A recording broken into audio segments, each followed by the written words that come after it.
Here's the deal. We run a venture capital incubator accelerator, Paul Graham, and our mission statement is that we only fund startups that other VC companies wouldn't touch with a 10-foot smart pole because their elevator pitches describe a product that may not be profitable. The trick with our accelerator is that we don't provide any money up front, but in exchange for a 5% share in the company, these entrepreneurs get all of the advice that they can eat from our board of experienced business gurus. Who are these experienced business gurus? There's me, Curtis Lassam, a man who once got his whole face stuck in a can of Pringles for the better part of an entire afternoon. And me, Jen, a woman who once lifted a car over her head in order to save a baby from spending more than it needed to on car insurance. Now, our first major topic, and this is really important, is we need to come up with a name for our venture accelerator. We've written some down. Let's go to the list. Well, let's see. First up, Andre Agassi Horowitz. So, one of the downsides is we don't have anybody at our company named Horowitz, or Andreessen, or Andre Agassi, and we might be confused for a tennis player or a different VC firm. That's as much of a positive as it is a negative. If we sound like a successful company, we're bound to be successful, right? It certainly worked for Slamsung. Okay, this is going too slow. I'm just going to read the entire list, and you stop me if you like one of the names we hit. Okay, Are you ready? I'm ready. Hit me. Okay. ICVC. Yeah. Go Team Venture. Yeah. The Sausage Factory. Okay. Paul Graham is a butt, and our accelerator is way better. It's way better. Way better. Okay. Low-hanging fruit. Solution Synergy Dynamics. Fancy. Yeah. Bailey's Savings and Loan. This next one, it's Shouted. I drink your milkshake. Oh, very aggressive there, buddy. Yeah, it's got an exclamation mark right in the name. Oh, nice. There's Cyberdyne. And the last one on the list is Cannon Full of Money Pointed at the Sun. Oh, that's a good one. Cannon full of money pointed at the sun. Venture Accelerator. Yeah, you know, accelerator is like incubator. It's kind of words of the old guard. True. What's a new word for a place where small time stuff turns into big time stuff? So we're growing. We're getting bigger. Venture manure? Oh, that's good. I mean, manure is kind of a great way to describe what we do as a VC firm. You bring your seedling ideas to us, and we'll spread our shit all over it until it shoots out of the ground. Venture shit show might be too descriptive. What about venture breeding chamber? Venture hatchery? Okay. Let's take the name from earlier. Cannon Full of Money. Yeah. Cannon Full of Money Venture Hatchery. Ooh, nice. Can we get that with a cannon sound effect and a pigeon coo? Okay. I'm going to say it again, and this time I want a cannon sound effect and a pigeon coo. Cannon Full of Money Venture Hatchery. Oh, that's good. Okay, we've decided on a name. That's a good start. Okay, so now we're going to do our first pitch. Now, sitting on the table in front of us are folders just filled to the brim with great ideas from Valley startups. So our obvious first step is going to be grabbing a pitch off the table and getting started. Jen, would you like to begin? Sure, let's see what we got here. Okay. The problem with dating sites is they offer too much choice. Having the whole world available to you for dating, it makes people feel like they can keep swapping partners until they find a perfect fit that's never going to come. It makes people unhappy, and we can fix it. That's where this idea comes in. It's a dating site where you answer a grueling series of questions that tests your emotional and physical compatibility, but no matter what you enter, it always matches you with a guy named Steve, who, coincidentally, also designed the dating site and is looking for love. I mean, that sounds great for Steve, but won't Steve, meet somebody and then stop using the service? I mean, yeah, but this is where it gets interesting. So once Steve is happily in a relationship, we auction off the Steve position to the highest bidder. I'm sure there are guys out there so socially stunted and wealthy that they'd be willing to pay $50,000 a month just to be the only result on a dating website. Okay, well, let's try to think of some names for this company. I've got a good one. Okay, so Steve Date. Accurate, yep. What about Last Man on Earth?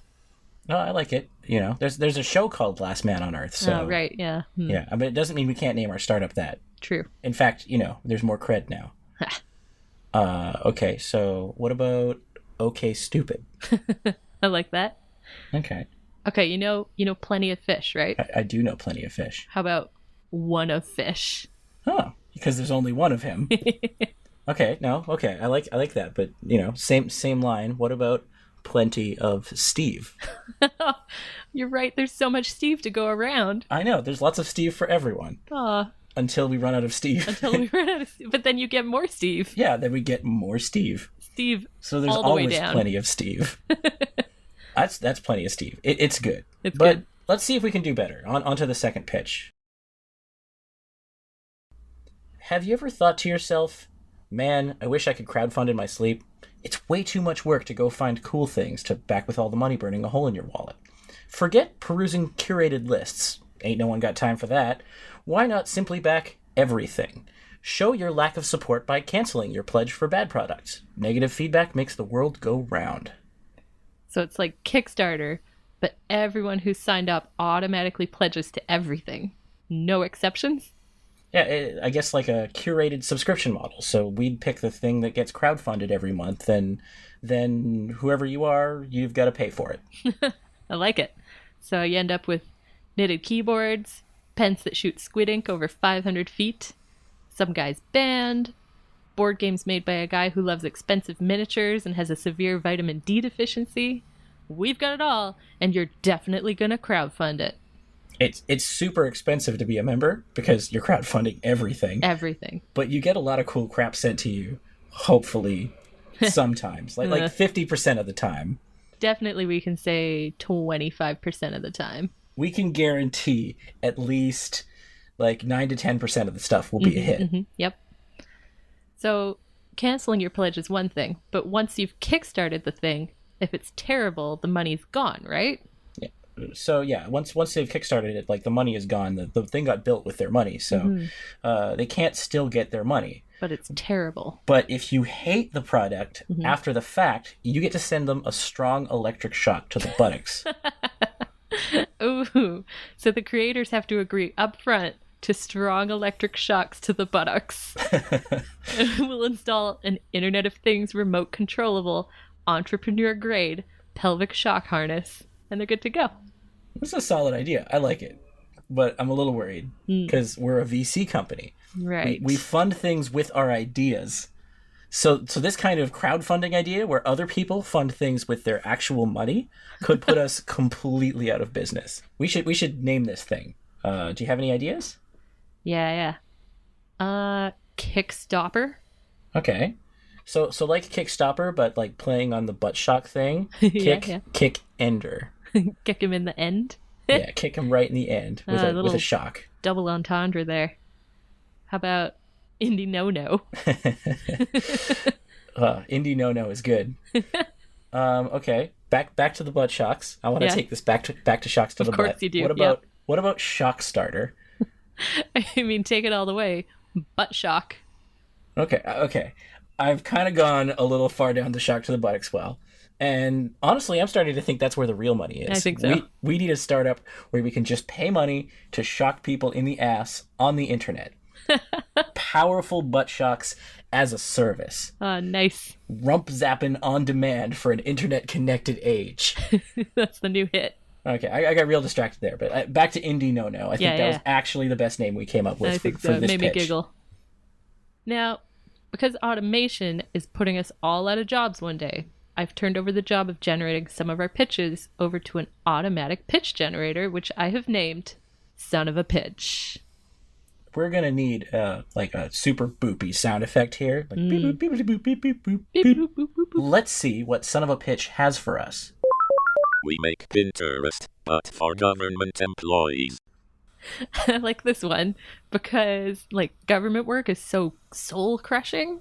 So I'm imagining people just pinning the same picture of a beige cube again and again, week after week, forever.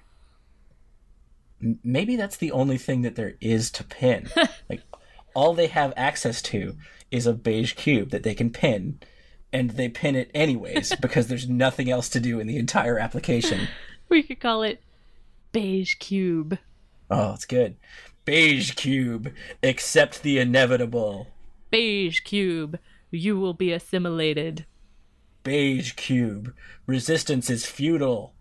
Wait, do we think government workers are the Borg? Maybe. Do the board get pension plans? Huh. Okay.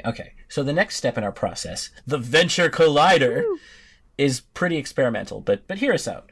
We're going to take all three of our pitches, PlentyOfSteve, IndieNoNo, and beigecube, and we're going to collide them together to come up with one super idea. Nice. So, I look at all the pitches we've seen today, and I think the common thread is the mandatory thing. We've decided we know better than our customers, and whether it's what to kickstart, who to date, what to like on Pinterest, I'm pretty sure the common theme is that we should take choices away from our users and give those choices to us, because we are better than them. What do you think of going in the direction of like Loot Crate or Frank and Oak, where we just decide what to send our users every month, and that's what they get? But like as a whole social network, you tell us a bit about yourself, and we assign you friends, we assign you hobbies, we assign you a person to date. It's all completely managed by our complicated machine learning algorithms. Oh, nice. Wait. Did you just use finger quotes when you said complicated machine learning algorithms? Yeah, so significant market research has shown that in over 90% of situations, consumers can't differentiate between advanced machine learning and completely fabricated data. So when I say complicated machine learning algorithms, what I mean is that we assign things at random. So that's great, but what do we call a social network where everything is mandatory and assigned by us? Okay. Involuntary book. Nice. Okay, on that note, how about compulsory space? Compulsory space. It's got kind of a MySpace vibe, though. Yeah. I mean, the space there. And we don't want people to think they have any space. Oh, right. The space is ours. We're just sharing it with them. It's true. Okay, so you're familiar with deviant art. Yep. What about standard art? Oh, nice. Very, box we're going to put you in. Yes, it's just the standard art. How about the usual? Like when you walk into the Starbucks and you're like, give me the usual. Yeah, because, you're just getting the thing that everyone else gets. And the thing that you get every time, because that's how it works. That's how it works. I just like underscore society in small caps, and definitely with the underscore in front of it. Underscore society. Small caps. Small caps. Do we say small caps every time? We say small caps every time. Now it's time to choose a funding winner. One of the pitches we've heard today is going to get Cannon Full of Money Venture Hatchery accelerated. Okay, I just want to be open with this. I think that the butt-shocking technology from IndieNoNo is where the money is really at, and I'm pretty sure we should just directly fund that and ignore everything else we've talked about so far. Okay, that's one idea, but we've got PlentyOfSteve, IndieNoNo, beigecube, and underscore society in small caps. And the sweet VC money is just burning a hole in my pocket. Okay, Jen, you're going to need to weigh in here. I can't decide. They're all just so ready for market. Right? They're perfect. They're perfect. Okay, let's just go through them. There's only 4. So yeah. Off the top, we got PlentyOfSteve. What do you think? I like PlentyOfSteve a lot. Yeah. My problem with PlentyOfSteve is just that it feels like with only one person being the Steve at a time, and if that person provides like all the money for the entire company, it's actually really hard to keep a company going on like one Steve every week. Paying $50,000, like $50,000 a week is a lot of money.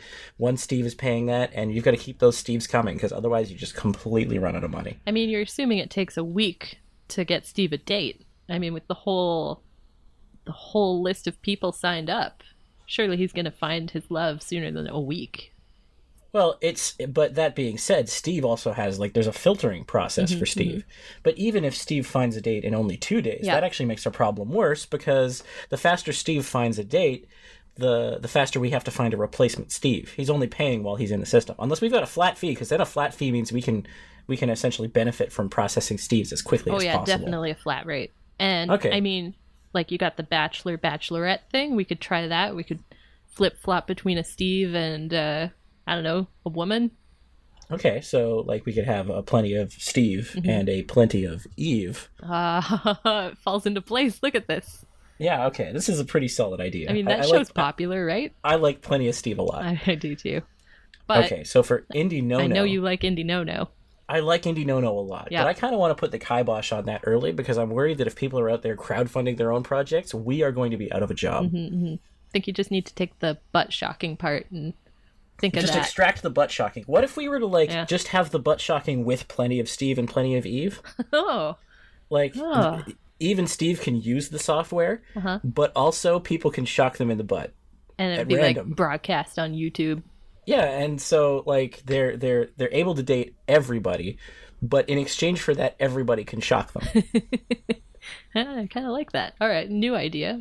Okay, what that else? should have gone into the Venture Collider. We've also got Should've. beigecube. We've got beigecube. And beigecube I like just because it's a government product, and anything you sell to the government becomes like immediately mandatory across their entire employee base. That's totally true. So no matter how bad beigecube is, and it will be bad, it'll still sell and we'll still make money. I feel like we shouldn't add sadness to the world. I feel like we are venture capitalists, so adding sadness to the world is how we make our bread and butter. That is a really good point.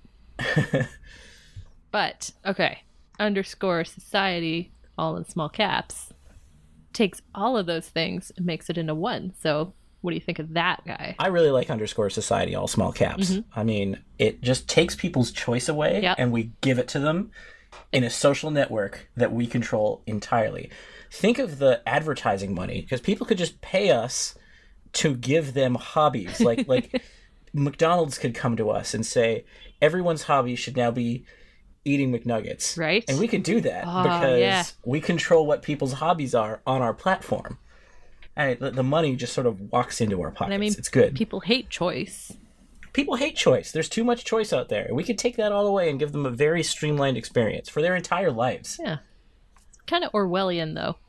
I mean, sure, but lots of technology is kind of Orwellian. The entire everything in the Internet of Things is Orwellian. We tell people what to like, you'll like it. That's how we operate. But I think we've got two major candidates Yep. here. We've got Plenty of Steve / Plenty of Eve / Buttshocks against underscore society small caps. I think Plenty of Steve makes me happier. Yeah, I think Plenty of Steve is the winner think in that's our our winner. funding round. We have a winner. So we have a winner. It's Plenty of Eve / Plenty of Steve. Yay! So we're going to start venture capital funding them, but we don't have any money to fund them with. We're No. going to fund them with our great ideas. We're going to phone them up. We're going to tell them what their name is going to be because, I mean, I think that's part of the services we provide. They're gonna is love it. Great names. They're going to love it. They're going to love it so much. What a good name. So we've got pitches for days here at Cannon Full of Money Venture Hatchery.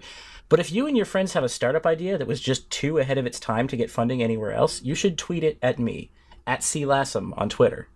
Or at me, Evil Queen Jen, at EQJ on Twitter. Yeah, you got in on that Twitter real early. I know. It's kind of terrifying. Well, that's it for today. Nice. We look forward to hearing from you, prospective entrepreneurs. And entrepreneurs. Sure. Yeah. Yeah.